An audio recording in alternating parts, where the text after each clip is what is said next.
a reading from Memoirs by David Rockefeller.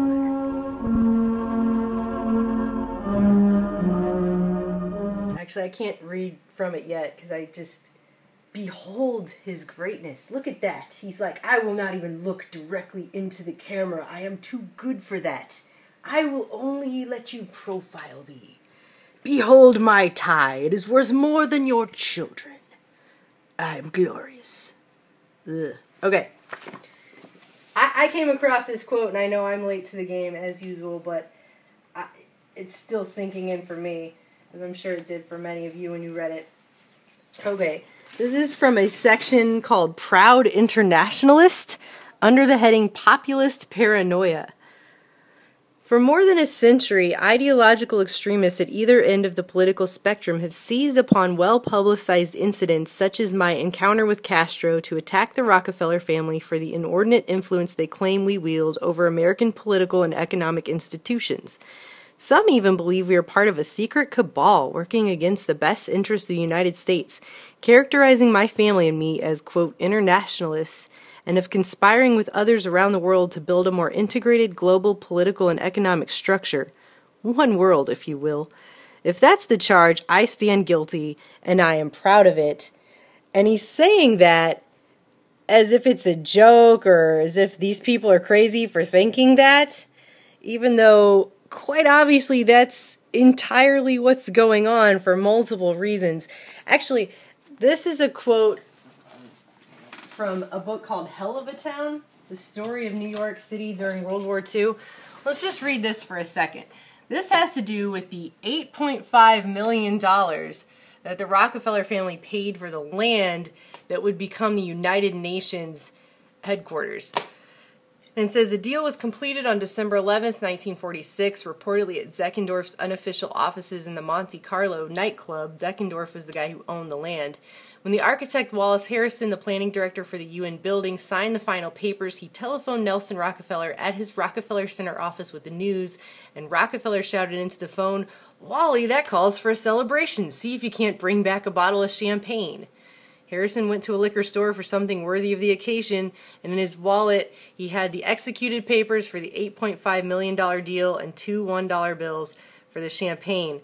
So they bought the land the United Nations headquarters ended up being founded on. And then you've got this book here. This is the Rockefeller Panel Reports. And this was published, I think, in 59. This copy was 61. But there's all kinds of stuff about how the United Nations is our best hope for world peace. It's the best thing we've got. I'm just going to read a couple because the sections go on and on and on. But here's one. And this is actually in a section called The Growth of Community that has to do with the America's economy. And so before I read this, actually, let's go back to his quote again real quick. He says, some believe we're part of a secret cabal working against the best interests of the United States. And he's talking about how they want to build more integrated global political and economic structure. And then you've got these Rockefeller panel reports where they straight up say that the United Nations plays a vitally important role in the development of a functioning international system, the United Nations that they helped build. And then this whole thing talks about that. And over here it says, the UN stands finally as a symbol of the world order that will one day be built. So that was the whole plan for the United Nations, as a world order. And actually later in this book, they actually call it a new world order. I believe that's on page 72. And it says, America's own interest in the role it is called upon to play in all parts of the world require it to work toward the removal of race and color as significant factors, quote, in a new world order. And going back to his beautiful visage, going back to his memoirs, just such a stunning, beautiful man. You're missing out. Look. Yes, I'm posed from the side. I just can't get over that. Such a smarmy picture. Okay, anyway. Do you like that? I'm not cynical. I've just been taking notes. History book. Anyway. It's pretty accurate. Let's see if I can get back to the page I was on. I think it was 407. If you go back to this chapter, Proud Internationalist here, So he says this. He says, well, if that's a charge, I'm guilty, right? But then you go through and look at some of the other headers in this chapter. You've got the Council on Foreign Relations. You've got Bilderberg. Oh, this is really good. Underneath Bilderberg, it says, if the Council on Foreign Relations raises the hackles of conspiracy theorists, the Bilderberg meetings must induce apocalyptic visions of omnipotent international bankers plotting with unscrupulous government officials to impose cunning schemes on an ignorant and unsuspecting world. He says it like it's supposed to be a joke. That's actually what's going on. Anyway, you've got consorting with reactionaries.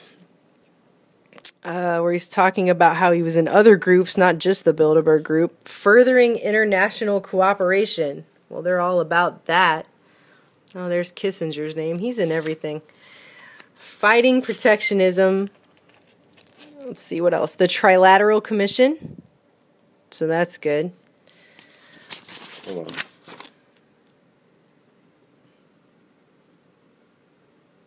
He founded that group, by the way. Go ahead. Didn't they found a lot? I mean, not Bilderberg, but didn't they found the Council on Foreign Relations too? Pretty much, yeah. Weren't they behind the League of Nations too? They're deeply involved in this whole 20th century deal. Like everything. What else? Do we have anything else in here?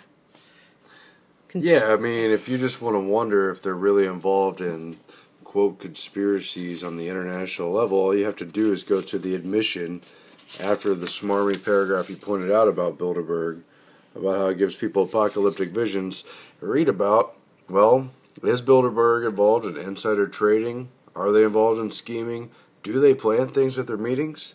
In 1976, Bilderberg faced a scandal that almost resulted in its collapse. In that year, in testimony before the Senate Foreign Relations Committee, it was alleged that Prince Bernhard, that's the founder of Bilderberg and the Prince of the Netherlands, Prince Bernhard had approached the Lockheed Corporation with an offer to use his position to influence the Dutch defense procurement policies in return for a significant financial consideration. As the year wore on, the evidence against Bernhard accumulated, including indications he had met with intermediaries during Bilderberg events. The 1976 conference was canceled, and it appeared for a time that Bilderberg was finished. But Bilderberg's not involved in plotting anything. They're just there doing stuff. And here they are talking about the reactionaries and some Italian groups. But on the next page, when they talk about trade barriers and protectionism, they're talking about their role in GATT, the General Agreement on Tariffs and Trade. They're also involved in the World Trade Organization, NAFTA, you name it. Pretty much all these different agreements. After he makes this joke in this book, it's most of the way through the book, as you can see. But there's another chapter earlier on called Creating a Global Bank. Wow. So he's sitting here making jokes about how he's not in on some, their family isn't in on some big charge for an integrated global political and economic structure, one world, if you will. The earlier chapter is called Creating a Global Bank. Yeah, there's another part in this book, I wasn't prepared to flip to it, but during his Chase Manhattan days, he bragged about knowing every single leader, every last one in Latin America, which is South America, Central America, all the leaders of all those countries, which, by the way, all underwent coups and revolutions at the hand of the CIA, and you name it. These guys have their thumbs in the pie of everything going on in the 20th century on a global scale, and they're arrogantly bragging about it in the memoirs. He's got his glass, and he's like, yes, I'm plotting, yeah. He's got that horrible look, too. Don't look at my face. Only look at me from the side. You will only see 50% of my beautiful man visage. Ugh. 97 years old. I kind of think I threw up in my mouth a little.